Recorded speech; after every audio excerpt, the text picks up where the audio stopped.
Sa Re Ga Ma Pa little champion season 5ல இப்போ ஃபைனலிஸ்டாக தேர்வானவங்க எல்லாருமே அந்த ஒரு ஃபைனலிஸ்ட்டுக்கு தகுதியான நபர்களா, இல்லை இவங்களுக்கு பதிலாக இவங்களை ஃபைனலிஸ்ட் ஆக்கிட்டாங்க அப்படிங்கிற மாதிரி எக்கச்சக்கமான விமர்சனங்கள் போயிட்டு இருக்குல்ல.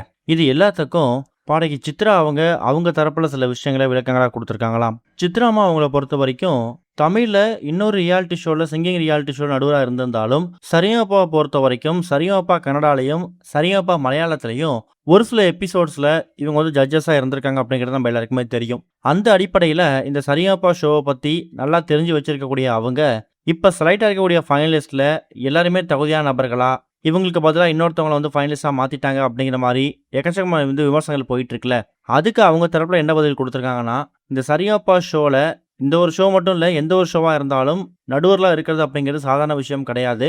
எக்கச்சக்கமான விமர்சனங்களையும் பல கஷ்டங்களையும் தாண்டி தான் நாங்கள் ஒரு வாரமும் ஷூட் அட்டன் பண்ணுற மாதிரி இருக்கும். அதில் ஒரு சில வாரங்கள் அதுவும் சீனியர்ஸை விட ஜூனியர்ஸ் நாங்கள் ஷோ அட்டன் பண்ணும்போது கண்டஸ்டன்ஸ் நல்லா பாடியிருந்தாலும் அவங்களோட இன்னொருத்தவங்க கொஞ்சம் பெட்டராக பாடினாங்கன்னா நல்லா பாடக்கூடிய அவங்கள மட்டும்தான் நாங்கள் சூஸ் பண்ணுற சுச்சுவேஷனுக்கு வருவோம். அதுக்காக இன்னொருத்தவங்க ரொம்ப சுமாராக பாடிட்டாங்க, அவங்க வந்து இந்த ஷோவில் இருந்து தொடர்ந்து பாடுறதுக்கோ இல்லை ஃபினாலில் பாடுறதுக்கோ வந்து தகுதி இல்லை அப்படிங்கிற அர்த்தம் கிடையாது.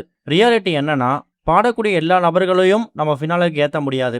அப்படி வரக்கூடிய போட்டியாளர்களில் ஒரு சில பேர் பெஸ்ட்டாக பாடுறாங்க, ஒரு சில பேர் அவங்களோட கொஞ்சம் சுமாராக பாடுறாங்க.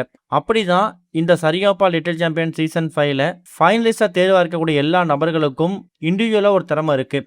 ஆரம்பத்துலேருந்து இப்போ வரைக்கும் தன்னோட தனித்துவமான பர்ஃபார்மன்ஸை கொடுத்த அபிஷேகோட பர்ஃபார்மன்ஸை நான் அடிக்கடி பார்ப்பேன். தமிழில் வேற ஒரு ரியாலிட்டி ஷோ சிங்கிங் ரியாலிட்டி ஷோவில் நான் இருந்திருந்தாலும் சரிகமபா ஷோவுக்குன்னு எனக்கு ஒரு விருப்பம் இருக்குது. அதுலேயும் அபிஷேகாவோட எல்லா பர்ஃபார்மன்ஸையும் விரும்பி பார்ப்பேன்.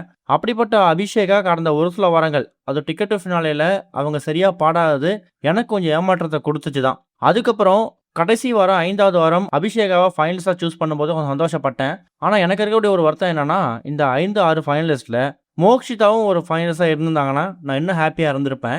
அதுக்காக மோக்ஷிதாவுக்கு பதிலாக அபிஷேகாவை தூக்கிட்டாங்க, அவங்கள வந்து ஃபைனலிஸ்டாக அனுப்பிட்டாங்க அப்படிங்கிற மாதிரி நம்ம ஏற்றுக்க முடியாது. ஜட்ஜஸ் சீட்டில் இருக்கக்கூடியவங்க எப்போவுமே ஃபேரான ரிசல்ட் தான் எடுப்பாங்க. சிங்க ஸ்ரீனிவாசா இருக்கட்டும், எஸ்பி சன் அவர்களாக இருக்கட்டும், இவங்க எல்லாருமே ரொம்ப அனுபவம் வாய்ந்த நடுவர்கள். எக்கச்சக்கமான சீசன்ஸ் அவங்க நடுவர்களாக இருந்திருக்காங்க. இதில் கலந்துக்கக்கூடிய ஒரு போட்டியாளர்களுக்கிட்டையும் ஏதோ ஒரு திறமை, ஒரு டேலண்ட் இருக்கிறதோட்டு தான் அவங்க ஃபினாலேவுக்கு அனுப்பியிருக்காங்க. மோக்ஷிதாவோட லக் வந்து கொஞ்சம் கம்மியாக இருந்திருக்கு. மற்றபடி மோக்ஷிதா ரொம்ப சுமாராக பாடிட்டாங்கன்னு, அபிஷேகா வந்து ரொம்ப அடித்து தூள் கிளப்பிட்டாங்கன்னு அர்த்தம் இல்லை. அன்னைக்கு டே அபிஷேகாவோட டேவாக இருந்திருக்கு. மற்றபடி தகுதியில்லாத நபர்களை அனுப்பிட்டாங்க, இவங்களுக்கு பதிலாக அவங்கள அனுப்பியிருந்திருக்கலாம் அப்படிங்கிற வரக்கூடிய குற்றச்சாட்டுகள் எல்லாமே எனக்கு அதில் உடன்பாடு இல்லை அப்படிங்கிறதுல சிங்க சித்ராமா ரொம்ப உறுதியாக இருந்திருக்காங்க. ஸோ இவங்க சொல்கிறத வச்சு பார்க்கும்போது இந்த 6 நபர்களும் தகுதியான நபர்களா இல்லையா அப்படிங்கிறத கமெண்ட்டில் மென்ஷன் பண்ணுங்க. இது வரைக்கும் கனெக்டிங் டிவிக்கு சப்ஸ்கிரைப் பண்ணனா மறக்காமல் சப்ஸ்கிரைப் பண்ணிக்கங்க.